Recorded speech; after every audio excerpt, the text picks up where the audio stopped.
I would like to congratulate election commission Gyanesh Kumar. దేశంలో ఎప్పుడు ఎలక్షన్ల మీద ఇంతగా గౌరవం పెంచే విధంగా ఇప్పుడు నాకు తెలిసి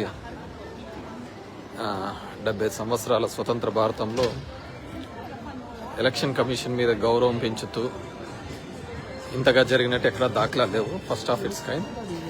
దానికి we need to congratulate Gyanesh Kumar 1. And different స్టేట్స్లో జరుగుతున్న ఎలక్షన్స్ మీద మనము చూసుకుంటే it's my opinion personal. First thing చూస్తే మన Tamil Nadu, heartful congratulations to the విజయ్ని అప్రిషియేట్ చేయాల్సిన విషయం ఏంటంటే, అందరూ పాపం సింగిల్గా పోటీ చేసినాడు అని చెప్పేసి ఇక్కడ పవన్ కళ్యాణ్తో కంపారిజన్ చేస్తున్నారు. కానీ బేసిక్గా విజయ్కి సీఎం కావాలనే ఒక ఆలోచన ఉంది కాబట్టి ఆయన సింగిల్గా పోటీ చేయడం జరిగింది. వేరజ్ పవన్ కళ్యాణ్కి అటువంటి ఆలోచనే లేదు కాబట్టి we can't expect him CM కావాలనే ఆలోచన ఉన్నట్టు కానీ ఎక్స్పెక్ట్ చేయలేము అతన్ని ఈ విధంగా ఇండిపెండెంట్గా ఒంటరిగా పోటీ చేయాలని అని చెప్పి. సో ఆ కంపారిజనే తప్పు. ఆ కంపారిజన్ అనేది తప్పు అనమాట.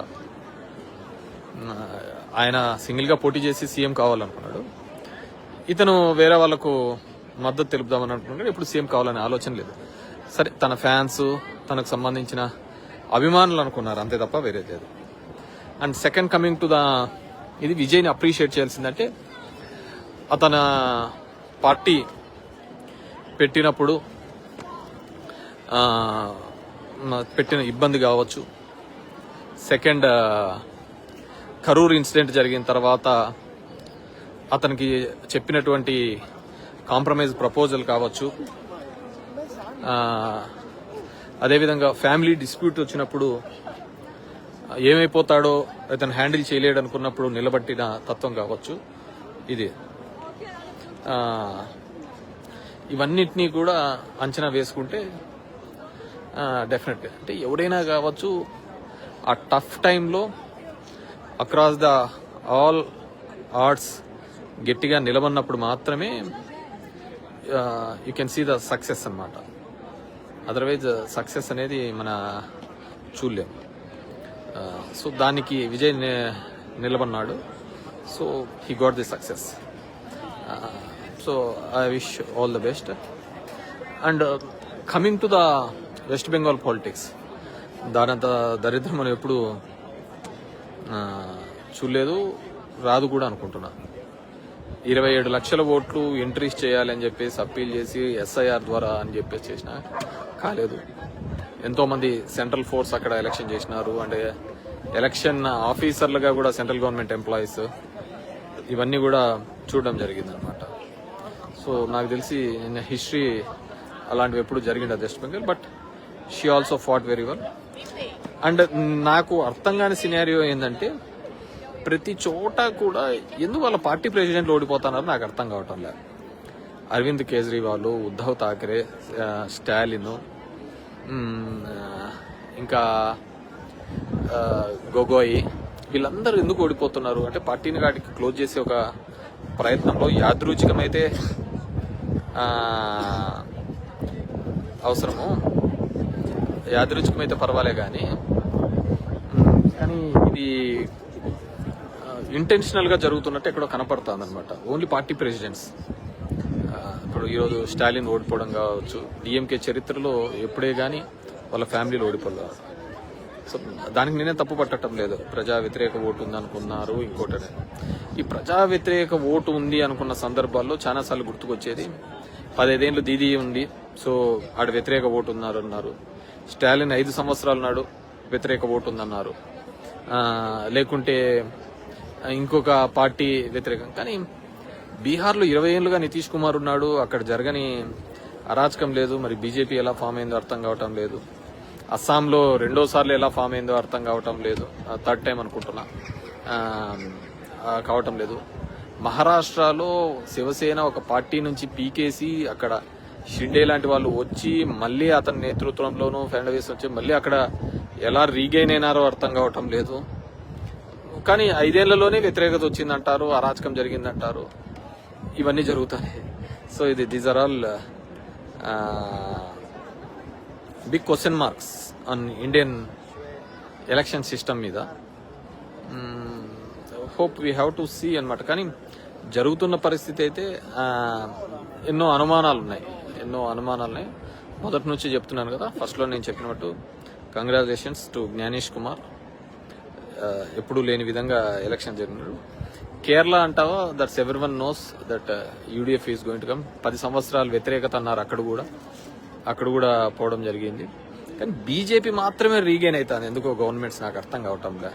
ఇది 2024 నుంచి జరుగుతున్న క్రమం చూస్తే బీజేపీ మాత్రమే పవర్ రీగైన్ అవుతుంది, మిగతా ఏ పార్టీలు కూడా రీగైన్ కాలేకపోతున్నాయి. పోనీ మన దేశంలో జరిగిన అన్ని అద్భుతాలు ఏమైనా జరిగాయా అంటే అది కూడా కనపడటం లేదు. తలసరి ఆదాయం తగ్గిపోయింది. సో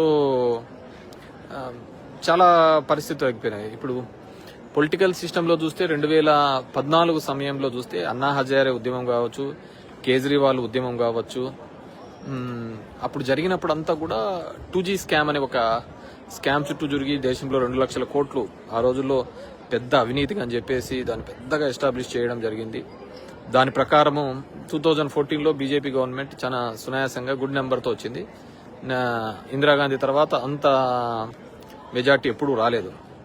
సో అది వాటి వరకు బాగుంది, సరే వ్యతిరేకపోతుందని. సబ్సిక్వెంట్ గా రాబోయే కాలంలో మళ్ళీ ఇమ్మీడియట్ గా దానికి సంబంధించిన టి రాజా అనే అతను దాంట్లో నిర్దోషిగా కూడా బయటకు వచ్చింది 2G స్కామ్ లో. సో ఆ రోజు జరిగినది దేశమంతా బాగుపడాలని చెప్పేసి 2 లక్షల కోట్ల రూపాయల అవినీతి జరిగిందని, స్విస్ బ్యాంకుల నుంచి డబ్బులు తీసుకొని వస్తామని చెప్పేసి అవన్నీ జరిగిన ఒక నెరేటివ్ తో బిల్డప్ అయినటువంటి బీజేపీ పార్టీ. కానీ రాను మన చడ్డా కావచ్చు, మిట్టల్ కావచ్చు, వీళ్ళు జాయిన్ అయినది ఎవరైతే ఈడీ కేసులు, ఎవరైతే సిబిఐ కేసులు ఎవరైతే ఉన్నాయో వాళ్ళు దాంట్లో జరిగిపోతుంటే క్లీన్ చిట్ అయిపోతున్న సందర్భం చూస్తున్నాం. సో ఇది కూడా అంతు చెక్కటంలే. అంటే స్విస్ బ్యాంకు నుంచి డబ్బులు రాలేదు అప్పుడు చెప్పిన విధంగా. అదేవిధంగా ఈ కరప్షన్ జరుగుతోందా, జరగటం లేదా అంటే కరప్షన్ జరగకోకుండా ఎక్కడా లేదు, జరుగుతూనే ఉంది. సో ఇవన్నీ కూడా ఉన్న సందర్భం. సో ఎక్కడో ఒక ట్రిక్కీ ఒక క్వశ్చన్ మార్క్ అయితే ఉంది. సో ఆ రోజు జరిగిన ఉద్యమం 2014 తర్వాత బీజేపీ ఏర్పడిన సందర్భం వేరు. సరే, ఆంధ్రప్రదేశ్ లాంటి రాష్ట్రంలో కాంగ్రెస్ కంచుకోటలా ఉండే రాష్ట్రంలో కాంగ్రెస్కి 10 సంవత్సరాలు అధికారం లేకుండా పోయింది. ఆంధ్రప్రదేశ్లో అసలు అడ్రస్సే లేకుండా పోయిందనుకోండి. సో కొన్ని చేంజెస్ కావాలి. కానీ అందరికీ ఒక ప్రశ్నలుగా మిగిలిపోతున్నది ఈవీఎంల మీద. నేను మొదటి నుంచి దాని మీద ఒక ఇది ఉంది. డెఫినెట్ గా భవిష్యత్తులో కూడా దీని మీద బయటపడుతుంది ఎక్కడో చోట అనుకుంటాను. కానీ పార్టీ అధ్యక్షులు ఓడిపోవడం అనేది కొద్దిగా ఇది కల్పిస్తున్న విషయం. విజయ్కి చాలా టఫ్ టాస్క్. ఎందుకంటే ఫస్ట్ టైం గెలిచినాడు, చాలా ప్రామిసెస్ ఉన్నాయి. ఫస్ట్ టైం ఉన్నప్పుడు చాలా విజయ్ నిలబెట్టుకుంటాడని నేను అనుకుంటున్నాను.